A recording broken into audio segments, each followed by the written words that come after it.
monde. On a encore une liste noire, mais de quelques pays, mais on a vraiment eu un, un effondrement du secret bancaire, puisque tous les pays ont dû communiquer les informations, ont dû ouvrir les informations qu'elles détenaient de manière secrète. Faute de cela, on avait des mesures de rétorsion économique. Donc, tous les pays n'ont pas hésité à donner les informations. Alors, après, on va voir qu'il y a information à information. On a aujourd'hui près de 150 pays qui sont dans le CRS. Alors, même si à l'origine, on a l'OCDE, c'est organisé par l'OCDE, c'est nettement plus large que l'OCDE. Et on a donc une convention internationale qui a donné lieu après à des signatures de conventions bilatérales concernant l'échange de données bancaires. Et toutes ces dispositions ont été transposées en droit interne, donc en droit français, c'est l'article 1649 AC du Code général des impôts. En pratique, ce qu'il faut savoir, c'est que vous soyez résident fiscal français ou résident fiscal étranger, vous aurez, dès que vous ouvrirez un compte bancaire à l'avenir, l'information est quasiment automatiquement communiquée à l'État d'où vous venez, donc l'État de résidence fiscale. Et une fois par an, les informations financières remontent dans le cadre du droit d'information et de l'échange automatique pour savoir ce que vous avez eu comme revenu éventuellement, l'existence du compte, certaines informations concernant ça. Il faut savoir que le contre-coup de l'échange automatique et de la levée du secret bancaire, c'est maintenant très, très compliqué d'ouvrir un compte bancaire à l'étranger lorsqu'on est non résident. Parce que les banques sont quasiment responsables de l'information et engagent leurs responsabilités. Et donc, on se trouve devant une problématique que les banques ne veulent plus avoir de résidents fiscaux étrangers. Alors, les démarches, comment ça fonctionne côté français? Parce que pour bien comprendre ce qui a été mis en place en France et comprendre l'échange, il faut se situer d'abord qui est concerné. Les résidents fiscaux français. Article 4B du Code général des impôts qui donne la définition. Les comptes, des comptes bancaires, des contrats d'assurance vie utilisés ou clos à l'étranger au cours de l'année. Alors, ça va un peu plus loin que le simple compte bancaire, c'est le compte titre, c'est aussi le compte détenu par l'intermédiaire de trust ou de société transparente. Donc, là, on parle par mesure de simplification de compte bancaire, on est vraiment sur une notion très large. Il suffit qu'on ait des comptes par l'intermédiaire d'une société transparente pour rentrer dans le cadre de l'échange. Alors, comment ça se passe? Le contribuable français a l'obligation de cocher la case 8UU sur sa déclaration d'impôt sur le revenu et s'ouvre alors un formulaire 3916 qu'il doit remplir. Alors, bien évidemment, c'est extrêmement gênant si vous avez un compte bancaire depuis plusieurs années, puisque sur ce formulaire, on va vous demander de rentrer un formulaire par compte bancaire en demandant est-ce que c'est un compte professionnel, personnel, est-ce que c'est un compte de placement, l'adresse, la date d'ouverture, la date de fermeture. Donc, bien évidemment, si en 2021, vous faites pour la première fois une déclaration de compte bancaire à l'étranger et que vous expliquez que votre compte a été ouvert en 2010 et que l'administration se rend compte que vous n'avez jamais déclaré, vous aurez vraisemblablement une demande écrite de l'administration, une demande d'information.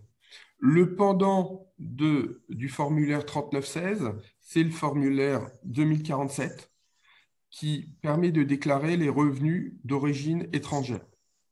Donc, si vous avez des revenus fonciers, parce que le compte bancaire permet de voir est-ce qu'on parle de placement financier pur ou on parle de placement immobilier. Donc, si vous avez des revenus fonciers, des revenus du travail, des revenus provenant purement financier, il faudra utiliser le formulaire 2047. Les sanctions. Alors, on va juste, à ce niveau-là, parler des sanctions plutôt basiques. Donc, on a une première sanction en cas d'inexactitude ou d'omission dans la déclaration. Il faut savoir que les omissions peuvent être volontaires, notamment on ne va pas remplir la date d'ouverture. Et puis après, on a surtout, pour ceux qui n'ont pas déclaré, on a une problématique puisqu'on a une amende de 1 500 € par compte non déclaré. Par compte, hein, ça signifie que si vous avez 3 comptes au titre d'une année, vous avez 3 fois 1 500 €, que l'administration peut venir vous chercher au plus loin sur 5 ans, et que dans la mesure où il n'y aurait pas de convention contre la lutte, contre la fraude fiscale signée avec le pays dans lequel vous détenez un compte, vous pourriez avoir, l'amende serait portée à 10 000 €. Alors, il faut savoir, ce n'est pas indiqué ici, mais qu'on est dans la limite de 10% des avoirs qui se trouvent sur le compte bancaire. Donc, si vous avez un compte à 500 €, vous aurez de toutes les manières pas 1 500 € d'amende. Et puis, on a une taxation des revenus qui sera assortie d'une majoration de 40%. Alors là, déjà, on commence à rentrer dans la cour des grands. On se dit que ça va coûter un peu cher. Surtout que le délai de prescription en matière de compte à l'étranger est de 10 ans. Maintenant, qu'est-ce qu'il faut comprendre et qu'est-ce qui s'est passé sur l'année 2020, ce qui nous a amené à vous proposer ce webinaire, c'est tout simplement qu'au mois de janvier, alors c'est entre janvier et février même, que l'administration fiscale française a reçu des informations provenant d'autorités étrangères, généralement ministères étrangers qui donnaient des listes. Et de l'autre côté, on a quoi? On s'est retrouvé en mai 2020 avec des cases 8UU, la fameuse, qui étaient précochées. Alors, l'administration a parlé à un moment de plus de 300 000 personnes dont la case avait été précochée. Il faut savoir qu'on parle de plus de 4 millions de comptes détenus par des Français à l'étranger. Alors, juste une chose, il y a compte et compte. Je vous donne un exemple. PayPal est un compte à l'étranger. Revolut, qui est une simple carte bancaire beaucoup utilisée, puisque c'est souvent une carte virtuelle, se situe en Angleterre, donc c'est considéré comme un compte à l'étranger.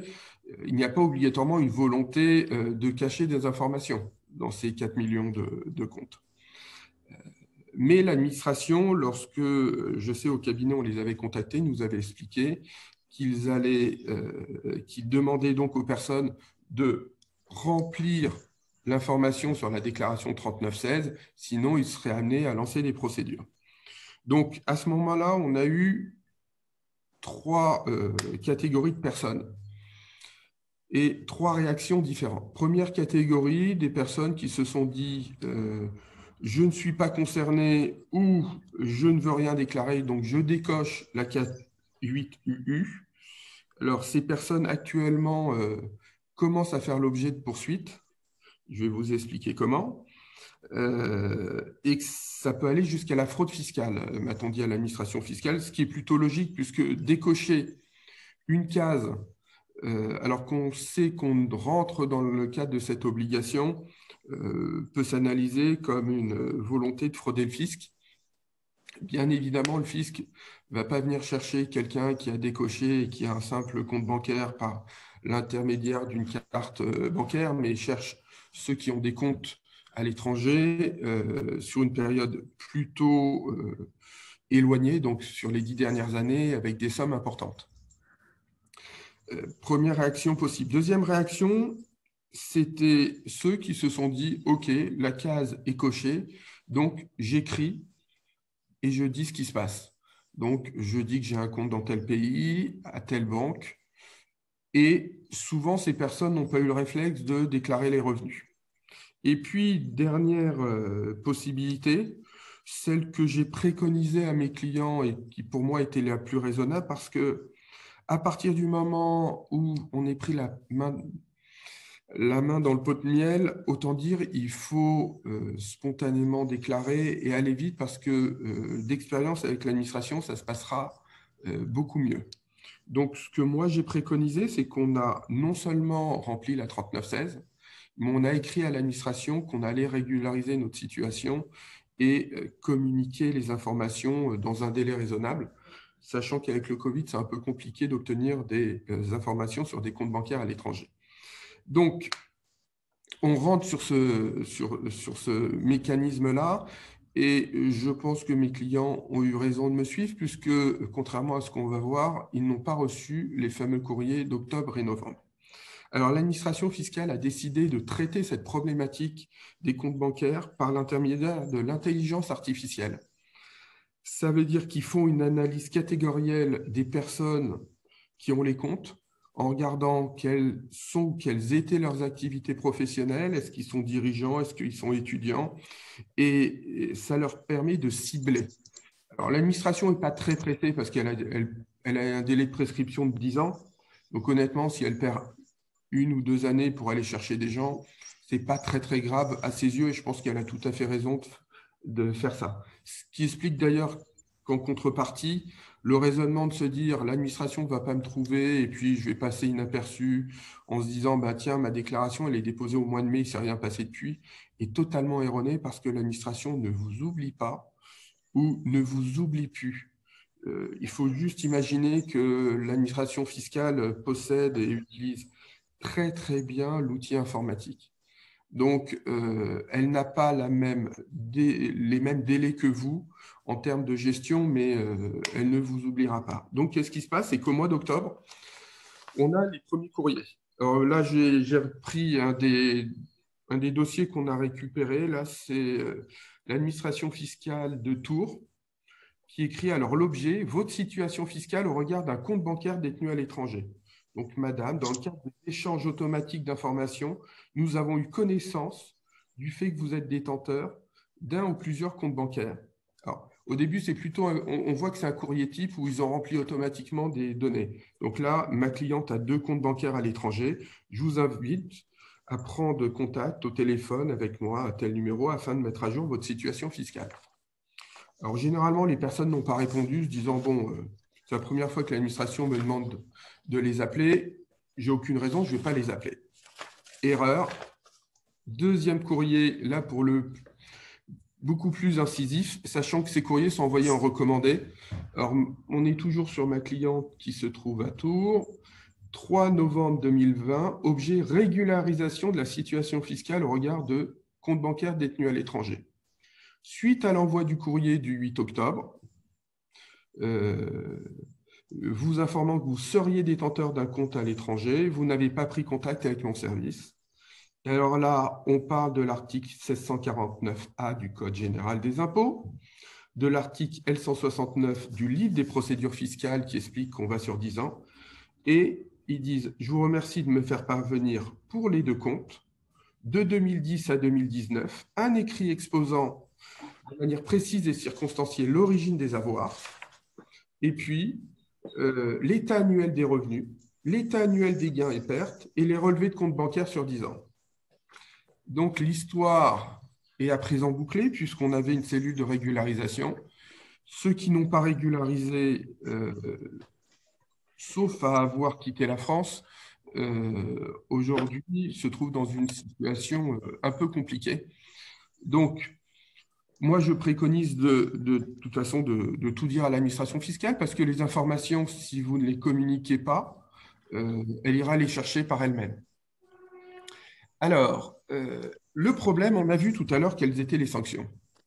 Il se trouve qu'il y a une sanction que l'administration adore utiliser en ce moment, c'est le défaut de justification et la taxation de 60%. La prochaine étape et le prochain courrier que ces personnes vont recevoir s'ils ne répondent pas, c'est une mise en demeure laissant 60 jours pour communiquer les relevés de compte. Et si au bout de 60 jours, l'information n'est pas communiquée, il y aura une taxation égale à 60% des avoirs sur ce compte. Alors, soit ça vous gêne, et on parle de sommes importantes sur le compte bancaire, soit ça ne vous gêne pas, mais de toute façon, ce n'est pas la fin de l'histoire, les 60%. Parce que l'administration a la possibilité, elle a déjà informé, qu'elle irait chercher, par le biais de l'assistance internationale, les comptes bancaires que vous n'avez pas communiqués. Bien évidemment, en termes de prescription, non seulement elle est stoppée, mais en plus, on va rentrer sur des aspects au niveau pénal. Donc, moi, ce que je conseille à mes clients et aux autres personnes qui peuvent me contacter, c'est que de toutes les manières, quand on a un compte bancaire, il faut absolument maintenant donner les informations parce que ça peut coûter très cher pour avoir fait des régularisations dans le cadre de la cellule, au moment où la cellule de régularisation existait, mais même postérieurement, on est dans un débat de plus en plus compliqué avec l'administration fiscale. Il faut savoir qu'au début, on était sur 30% de pénalité, on est maintenant à 40%, plus des amendes 60%. Ça fait quand même beaucoup. Et puis il y a d'autres éléments à prendre en compte. Donc, je rappelle, 10 ans en matière d'impôt sur le revenu, 10 ans en matière d'impôt sur la fortune ou d'IFI, parce qu'on peut avoir derrière des comptes bancaires à régulariser la détention de biens. Et on se rend compte qu'on a quoi? On a 40% de pénalité, mais l'administration pourrait tout à fait dire qu'au regard du comportement de la personne qui n'a pas déclaré spontanément, qui n'a pas répondu au courrier, faire passer les amendes de 40 à 80%. Alors en pratique, ça veut dire quoi? Ça veut dire que ça coûte souvent très très cher en termes d'impôt sur le revenu. En termes d'ISF, d'IFI, ce n'est pas trop problématique. Les amendes permettent en réalité à l'administration fiscale de remonter. Pour les personnes qui ont un taux d'imposition important, ils vont quasiment aller reprendre 80 à 85% des sommes gagnées au cours des 10 dernières années. Alors, certains de mes clients m'ont dit, oui, mais c'est confiscatoire. Alors, le Conseil constitutionnel a déjà eu l'occasion de dire, ce qui est confiscatoire, c'est un impôt supérieur à 80%. Le fait d'avoir des pénalités parce qu'on a fraudé et de dépasser les 80%, n'est pas confiscatoire au regard des juridictions françaises. Maintenant, on est amené à négocier. Moi, j'ai un dossier qui s'était mal passé parce que les sommes qu'on régularisait étaient importantes, mais mon client en avait perdu beaucoup en bourse et l'administration fiscale a accepté, par voie de transaction, d'abandonner une partie des redressements. Ce qu'il faut retenir donc en conclusion, aujourd'hui, on est dans un monde où tout est transparent au niveau bancaire. Les informations que vous avez au bout du monde dans une banque, la France, de toute façon, va les obtenir et vous devrez les déclarer. Ce qu'il faut regarder, les aspects les plus importants, c'est les revenus fonciers, basiquement, les revenus, financiers, basiquement non déclarés. On a après une problématique d'ISF ou d'IFI sur 10 ans. Attention, ça peut recouvrir une activité occulte. C'est un peu gênant lorsque les comptes bancaires sont approvisionnés au regard de rétrocommissions venant de l'étranger et lorsqu'on voit que c'est un lien avec une activité professionnelle. Puis, le plus compliqué pour nous, les donations et les successions. C'est-à-dire si au cours des 10 années, on a des donations, on va avoir un coût de régularisation qui peut notablement augmenter.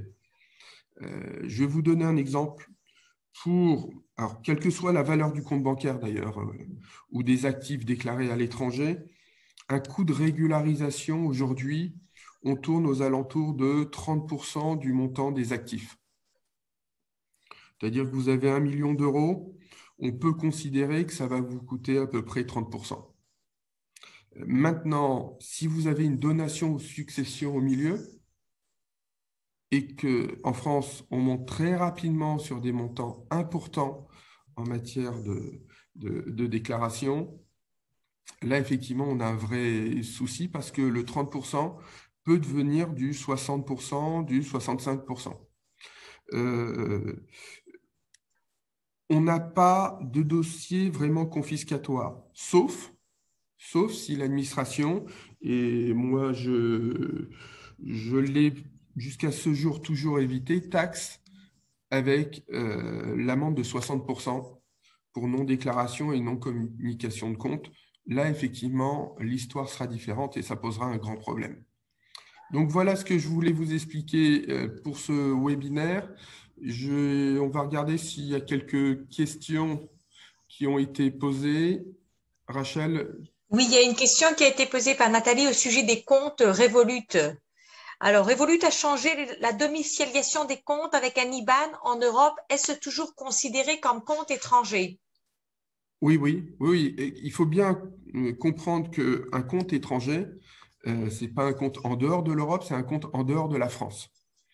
Même si on a une libre circulation au sein de l'Europe et qu'on peut ouvrir un compte bancaire, la problématique des comptes bancaires n'est pas de détenir un compte bancaire à l'étranger. C'est absolument pas interdit en France, hein, de détenir un compte bancaire. Ce qui est interdit, c'est de ne pas le déclarer et de ne pas déclarer les revenus que vous percevez sur ce compte. Donc, on est résident français et derrière, si on a une problématique euh, euh, de déclaration, on doit bien déclarer tous les comptes bancaires qui se trouvent en dehors de la France. Donc, le sujet n'est pas uniquement lié à ça. Alors, il y a d'autres questions qui sont arrivées, hein, Georges. Alors, Patrice qui Alors, demande, dans le cas d'une double nationalité avec résidence fiscale en France, bon, je la connais la réponse, mais je vais te laisser répondre, Georges. la nationalité importe peu. La nationalité même n'a aucun intérêt. En fiscalité, on ne tient jamais compte de la fiscalité. C'est extrêmement rare. Alors, quand je La dis qu'on ne tient pas nationalité. compte de la fiscalité, c'est au regard de règles. L'élément primordial est toujours celui de la résidence fiscale. La nationalité importe peu. Maintenant, on a des dispositions particulières concernant certains nationaux, notamment les nationaux des États-Unis, qui peuvent avoir des taxations, mais encore une fois, dans cette problématique de compte bancaire, la nationalité importe peu. Je vois une question intéressante, on me dit, qu'en est-il des biens immobiliers non déclarés? Ben, il se trouve que les régularisations aujourd'hui concernent les comptes bancaires, mais si vous avez des biens immobiliers, vous devez aussi les déclarer. Ça ne rentre pas dans le cadre de la déclaration 3916, mais bien évidemment, la personne, et moi je me suis trouvé à nombreuses reprises avec ce cas-là, la personne qui a un compte bancaire à l'étranger et sur lequel on va avoir des sommes récurrentes revenir et à côté marqué loyer, il ne va pas avoir d'ambiguïté sur le fait qu'elle détient un bien immobilier. Donc il faudra régulariser cette situation au niveau de l'IFI et de l'ISF et également sur les revenus fonciers. Donc voilà où on en Il est y a là. une question intéressante qui est arrivée, Georges. Il y a Nathalie aussi qui a demandé si on a un enfant à l'étranger qui a un compte à son nom, qu'en est-il? Alors, ben, peu importe. Peu importe parce que ce qui compte en fiscalité, ce que vous faites chacun, vous déclarez au sein du foyer fiscal. Donc, soit l'enfant est rattaché à votre foyer fiscal et vous devez faire une déclaration 3916 au titre de l'enfant, puisque dans la 3916, on parle pas du foyer, mais de la personne qui détient le compte. Est-ce que c'est un compte en indivision ou un compte détenu en direct? Maintenant, si votre fils est parti vivre à l'étranger, il est majeur et il n'est plus résident fiscal français, vous n'avez aucune raison de déclarer ce bien, du moins ce compte bancaire. Enfin, je vais prendre la dernière question que je vois apparaître. On me dit, mais sur un bien immobilier non déclaré, sur quelle base se ferait la régularisation? Alors, au début, lorsque la cellule de régularisation existait, on donnait des chiffres qui pouvaient paraître souvent un peu fantaisistes, parce que de toute façon, déjà, l'administration fiscale a du mal à évaluer des biens qui se trouvent en France. Alors, je ne parle pas de biens qui se trouvent dans les grandes métropoles, hein, mais on a quelquefois certaines difficultés pour évaluer des biens. À l'étranger, par définition, elle n'a pas d'éléments. Donc, comment elle procède aujourd'hui? Elle demande qu'on lui communique des attestations provenant au moins de 2 experts immobiliers ou agences immobilières qui se trouveraient là-bas. Donc, on se base sur ces éléments-là et puis il faut évaluer le bien. Si on régularise sur une durée de 10 ans, il faut pouvoir déclarer, évaluer le bien sur 10 ans, voir si sa valeur a augmenté, si elle a diminué. Voilà, je vous remercie d'avoir participé à ce webinaire. Et puis, là, vu qu'on est le 18 décembre, je vous souhaite de bonnes fêtes de fin d'année.